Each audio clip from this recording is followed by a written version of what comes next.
Tax Explained. If you are here for the first time, please consider subscribing to this channel. Also hit the notification bell so that whenever you upload a new video, you are notified. In this video, we'll be talking about LAPSSET, which we say it's at crossroads. Whereas Kenya's most ambitious corridor, where does it stand? More than a decade ago, the LAPSSET Corridor, which is Lamu, Port, South Sudan, Ethiopia transport corridor. This corridor was sold to Kenyans not merely as an infrastructure project, but as a bold reimagining of the country's economic geography. It promised to redraw trade routes, unlock north, and place Kenya at heart of a new regional logistics stretching from Indian Ocean to the interior of East Africa. Today, however, LAPSSET tells a more complex story, not of a failure or not of, but as faced the reality. Some parts are real, working, and visible. Others remain unfinished, delayed, or still confined to feasibility studies. The program has moved, but not evenly, and not without cost. To understand where LAPSSET stands in 2025, one must look at each component individually, and then ask a harder question. Has the corridor begun to function as a corridor, or it's still a connection of disconnected projects? Let's look at this program in context. The Lamu Port South Sudan Ethiopia Transport Corridor LAPSSET is a program flagship initiative under the Kenya Vision 2030. It was launched in 2012 to create a second transport and economic corridor alongside the Northern Corridor anchored on Mombasa. Its core components include a deep sea port at Lamu, highway and rail corridors linking Kenya to Ethiopia and South Sudan, oil pipelines and energy infrastructure, airports, resort cities, and special economic zones. The ambition was integration: sea, road, rail, energy, and urban development working as a single system. The first component, Lamu Port, which is the anchor that now exists. Lamu Port at Manda Bay is most tangible and advanced element of LAPSSET. The port is planned as a 32-berth deep water facility capable of handling large post-Panamax vessels. As of 2025, 3 berths were complete and operational, with container yards, navigation aids, and modern cargo handling equipment in place. The port has already handled international cargo, including Ethiopian imports, a key strategic objective of the corridor. From a program perspective, Lamu Port has crossed the most difficult threshold. It exists, it works, and it's open to regional users. However, its throughput remains limited by what happens beyond the port gates.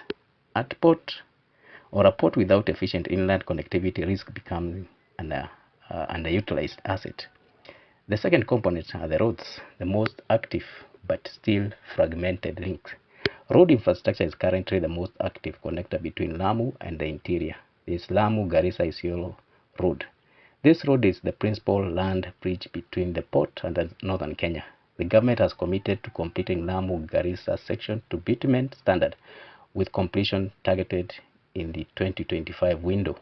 The road has already enabled cargo movement from Lamu inland, serving as a proof of concept of the corridor. However, challenges persist. Flood damage has affected key sections, increasing maintenance and rehabilitation cost. Land acquisition and compensation disputes have slowed progress and generated litigation. Full corridor continuity toward Ethiopia and South Sudan remains incomplete. From a corridor logic standpoint, the roads are functional but not yet seamless. Let's now move on to railway component, which is the missing backbone. Perhaps the most conceptual gap in LAPSSET today is the railway component. The original plan was visioned for a standard gauge railway from Lamu to Isiolo, and then branched to Addis Ababa and as well as Juba. As of 2025, the railway remains in the planning and pre-construction stages. No track has been laid. Financing arrangements are still being negotiated. This matters because rail, not roads, is what transformed the corridor from a transport route into a high-volume, low-cost logistics system. Without rail, LAPSSET operates below its intended economic efficiency. The third component, We have the oil pipelines, the energy infrastructure. We call it a vision without execution. Energy infrastructure was meant to cornerstone or be a cornerstone of the LAPSSET Corridor. A crude oil pipeline from South Sudan to Turkana and then onward to Lamu. A refined products pipeline to Ethiopia, refinery at the coast. Today, these components remain conceptual or at feasibility study. No pipeline construction is underway. Regional geopolitics, oil market shift, and financing complexity have slowed momentum. As a result, LAPSSET energy dimension, once central to its justification, has become its most uncertain pillar. Then we have the third component, which include airports, resort cities, and special economic zones. These are long-term bets. LAPSSET also includes new international airports in Lamu, Isiolo, and Turkana, resort cities and special economic zones, as well as industrial and logistic hubs. Progress here is limited to land identification and acquisition, preliminary planning, and costing. These components are capital intensive and depend heavily on the success of the transport backbone. For now, they remain future multipliers rather than present drivers. Let's look at the issues of security and governance, which are these quiet enablers. Security concerns once threatened derail LAPSSET entirely. Government deployment of multi-agency security operations, including Operation Amani Boni, has significantly stabilized construction zones. At the institutional level, LAPSSET Corridor Development Authority continues to coordinate implementation although governance reforms and structural decisions signal an effort to streamline the oversight. These behind-the-scenes elements rarely make headlines, but they determine whether infrastructure survives beyond the blueprint stage. Where does this leave LAPSSET today? In practical terms, LAPSSET is no longer theoretical, but it's not yet fully integrated corridor.